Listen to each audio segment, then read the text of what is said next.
Fala, querido leigo e teólogo aqui do meu canal. Nós estamos no terceiro vídeo falando sobre o Espírito de Deus, e neste vídeo de hoje nós queremos avançar um pouco mais na revelação sobre Deus, mas lembrando que nos dois vídeos anteriores a este nós aprendemos duas coisas fundamentais para o que vamos falar aqui hoje.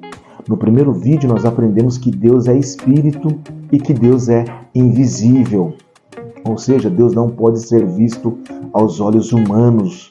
E no segundo vídeo, nós vimos, através dos registros do Velho Testamento, como este Deus que é invisível se fez perceptível ao homem, tanto visualmente como audivelmente.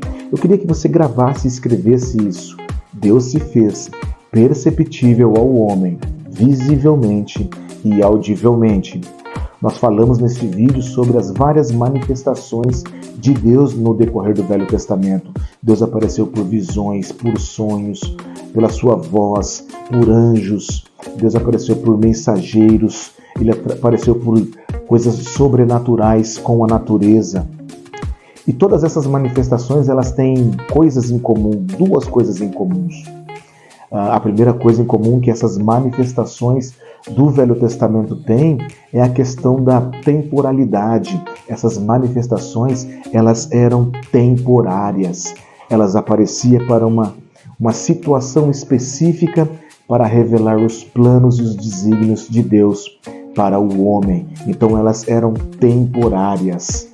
Nunca mais nós vamos ver o que Moisés, Abraão viu.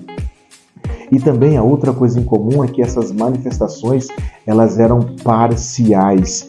Elas revelavam partes e partículas da glória de Deus, da essência de Deus, do caráter de Deus.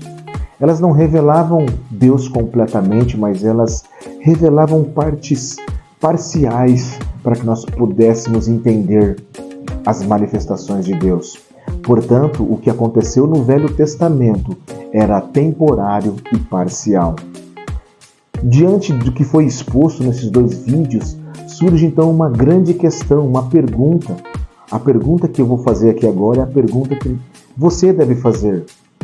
Como esse Deus que é invisível e que ele é onipresente, ele está em todos os lugares ao mesmo tempo, ele é todo-poderoso, como este Deus ele pode se tornar perceptível ao homem de uma forma plena e de uma forma completa, de uma forma permanente?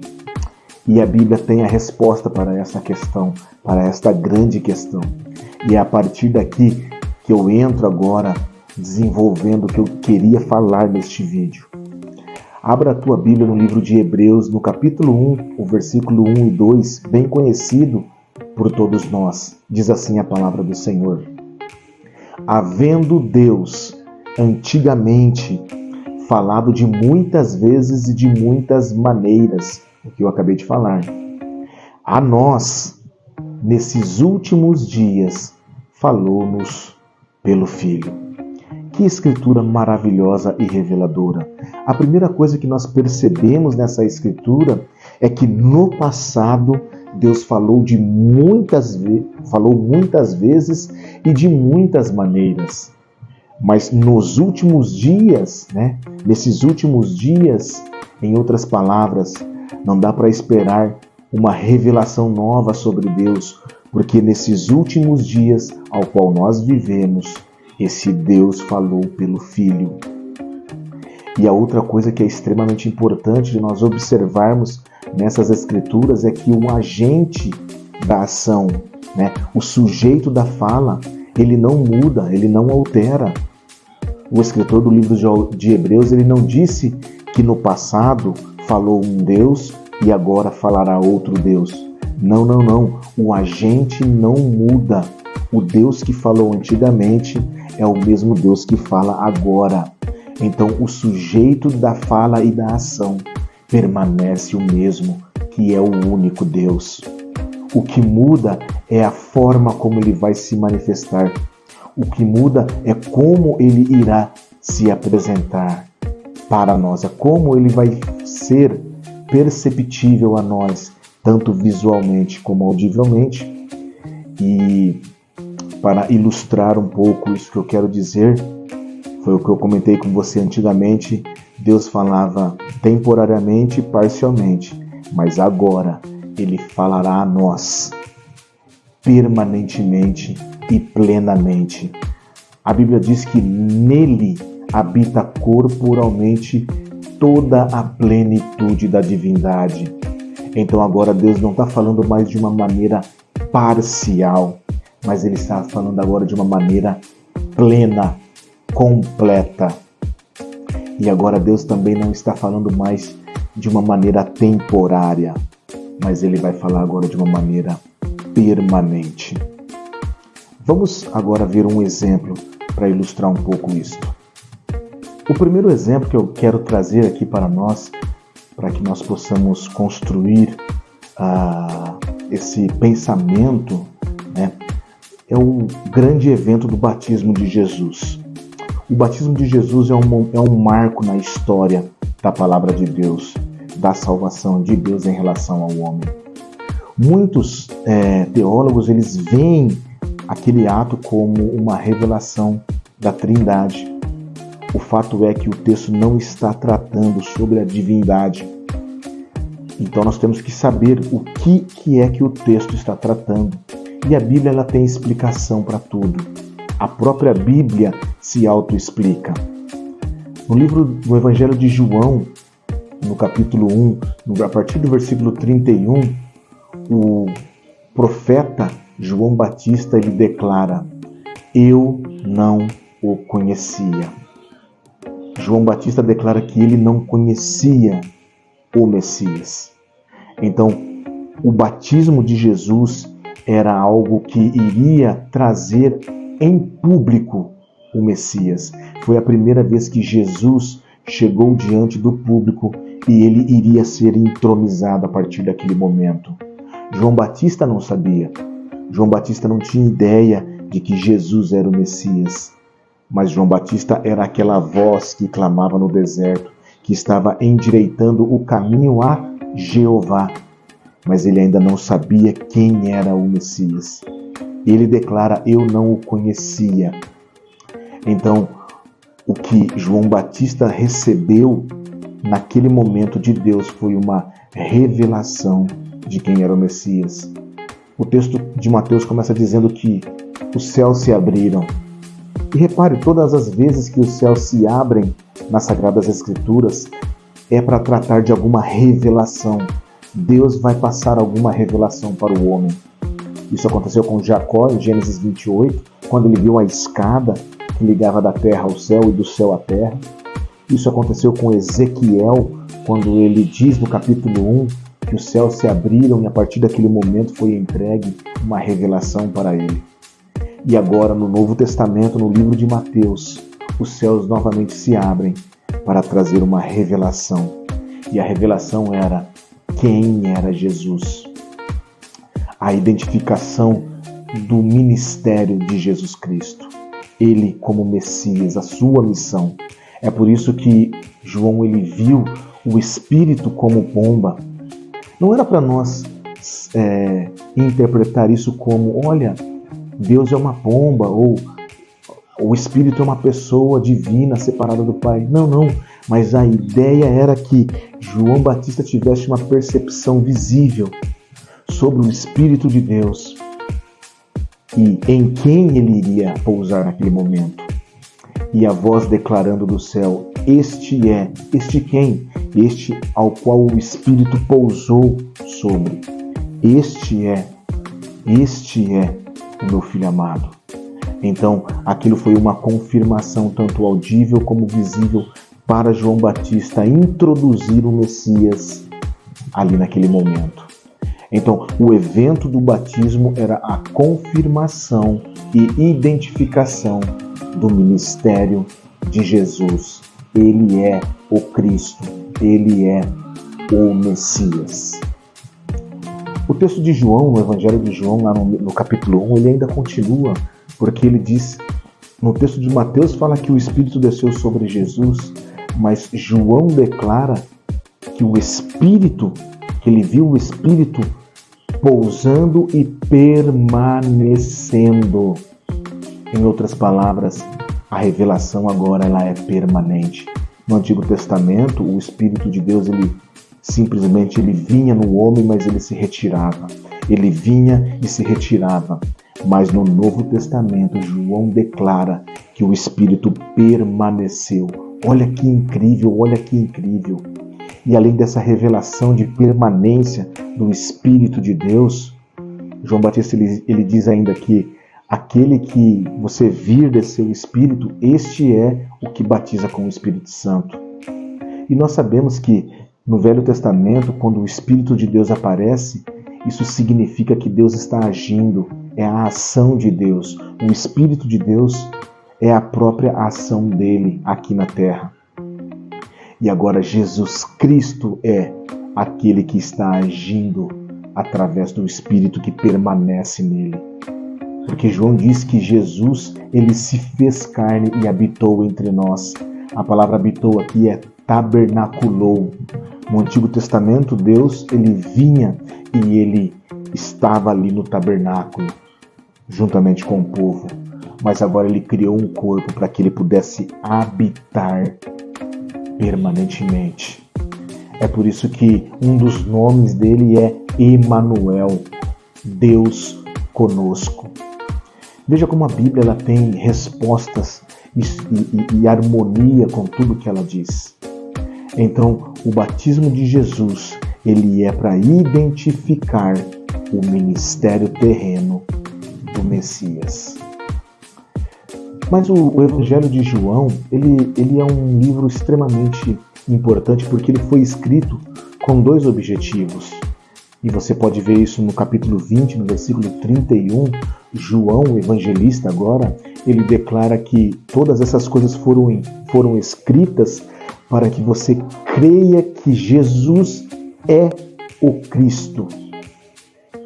Então, o Evangelho de João ele foi escrito para que você creia, em primeiro lugar, que Jesus ele é o Messias, ele é o ungido, ele é o Cristo. E depois ele conclui e que ele é o Filho de Deus. Em outras palavras, o Evangelho de João foi para identificar o ministério de Jesus e para atestar a sua divindade. Ele é Deus. Olha que incrível isso, olha que incrível como as coisas se conectam.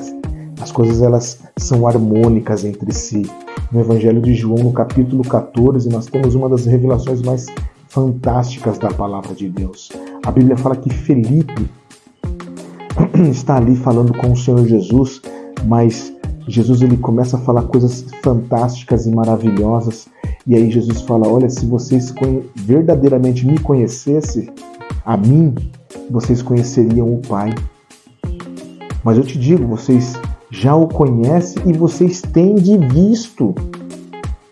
E essa fala de Jesus, essa afirmação de Jesus, ela impulsionou Felipe a perguntar o desejo que estava nele e nos demais. Senhor, mostra-nos o Pai. Olha que coisa incrível, Jesus acabou de falar, se vocês me conhecessem a mim, vocês também conheceriam a meu Pai.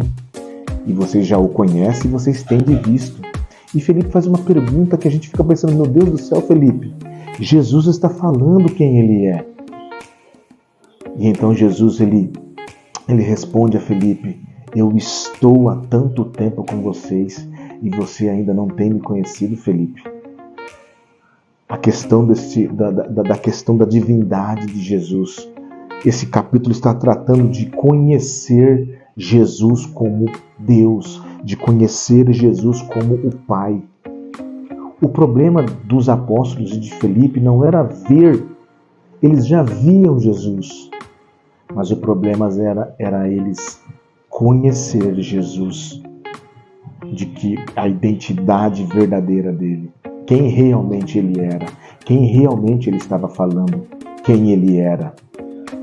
O próprio Evangelho de João, Jesus em um certo momento ele fala, se vós não crerdes que eu o sou, morrereis em vossos pecados.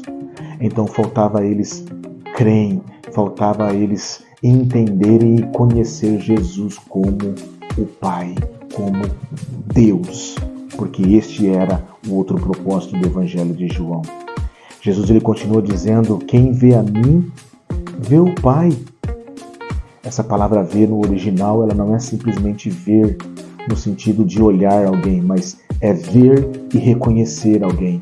É ver e entender, esse aí é tal coisa. Porque eu não só estou vendo ele, mas eu vejo e o reconheço. Então Jesus estava falando, o seu problema não é ver, mas o seu problema é ver e me reconhecer como aquilo que eu sou. A palavra de Deus, ela é incrível, ela é incrível, ela é incrível. E ela é super harmônica. Nós temos um outro evento muito importante no Novo Testamento, no livro de Atos. É como a igreja encarava Cristo depois da ressurreição e da ascensão. Nós temos um testemunho fantástico de um homem chamado Estevão. Estevão, um grande homem de Deus, cheio do Espírito Santo, escolhido pelos apóstolos, porque tinha caráter e era um homem de Deus. Estevão, em sua morte, momentos finais da sua vida ali sendo apedrejado, ele declara algo fantástico. Ele diz: eis que vejo os céus abertos e o Filho do Homem em pé à direita de Deus. A Bíblia fala que Estevão viu a glória de Deus e Jesus Cristo à destra de Deus. Olha que incrível, olha que incrível. O texto bíblico diz que os céus estavam abertos, mais uma vez, céus abertos, revelação da parte de Deus. Aquilo que nós vimos aqui na terra, podemos contemplar no céu. O Jesus que estava aqui, está lá agora. Quando você quer saber quem é o Deus manifesto em carne, leia os evangelhos. E quando você quiser saber quem é o Deus, a glória de Deus, a presença de Deus, então você olha para Estevão e tenta olhar com os olhos dele e você vai ver a glória de Deus. E quem está ali na glória é Jesus Cristo. Em outras palavras, a Bíblia fala que, o próprio livro de Hebreus, versículo 3, que Jesus ele é a expressa imagem da sua essência. A expressa imagem da sua essência. Olha que incrível, olha que incrível. E a Bíblia ainda diz que além de ele ser a expressa imagem da essência de Deus, ele também é a exata manifestação da glória de Deus. Isto é incrível. Moisés queria ver a glória de Deus e ele não pôde ver, mas você pode, através dos olhos de Estevão. Você sabe que a glória de Deus é o próprio Senhor Jesus Cristo. Essa é a manifestação permanente e plena de Deus. Essa é a manifestação que nós olhamos para elas e nós vimos Deus de uma forma completa, plena e permanente.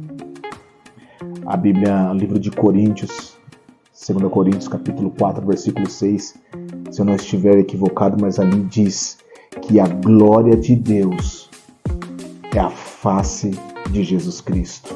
A glória de Deus é a face de Jesus Cristo. O Deus invisível, ele é manifesto pelo Filho, porque essa é a manifestação plena e completa do único e verdadeiro Deus. Deus te abençoe e até o próximo vídeo.